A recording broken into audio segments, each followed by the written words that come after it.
Сәлеметсіздер ме достар? Біз бүгін like және as сөздерінің сөйлемдерде қолданылуы жайлы айтатын боламыз. Like және as сөздері сияқты, секілді, ретінде деген мағыналарды білдіреді. Бірақ екеуінің сөйлемдердің арасында қолданылуы екі түрлі болып табылады. Егер сөйлем зат есім, есімдікпен аяқталса, онда біз like'ты қолданамыз. Ал егер сөйлем зат есім, етістіктен аяқталса, онда біз as сөзін қолданамыз. Міне бірінші сөйлемді қараймыз. He eats like a lion. Ол арыстан сияқты тамақ жейді. Бұл жерге like қоямыз, себебі lion бізде зат есім рөлін атқарып тұр. Келесі. He eats as a lion eats. Оның жегені арыстанның жегені сияқты деп айтамыз. Неге as қойдық? Себебі сөйлеміміз етістікпен аяқталып тұр. She sings like an angel.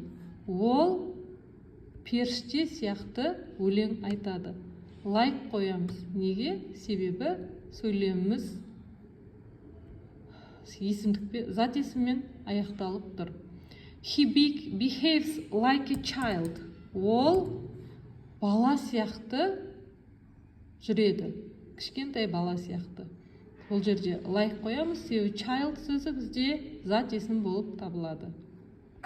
Келесі. She cooks like her grandmother.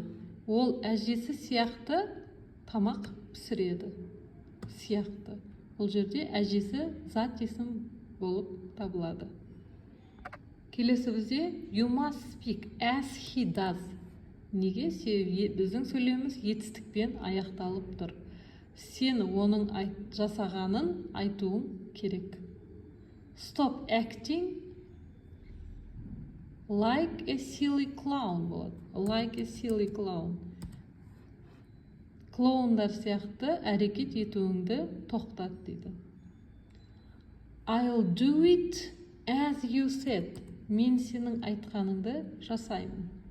We talk as they talk. We talk as they talk. Олар қалай айтса, біз солай айтамыз. We talk like them болады. Бұл жерде біздің сөйлеміміз есімдікпен аяқталып тұр. Міне достар, as және like осылай қолданылады. Естеріңізде сақтап жүріңіздер. Менімен бірге болғаныңызға рахмет.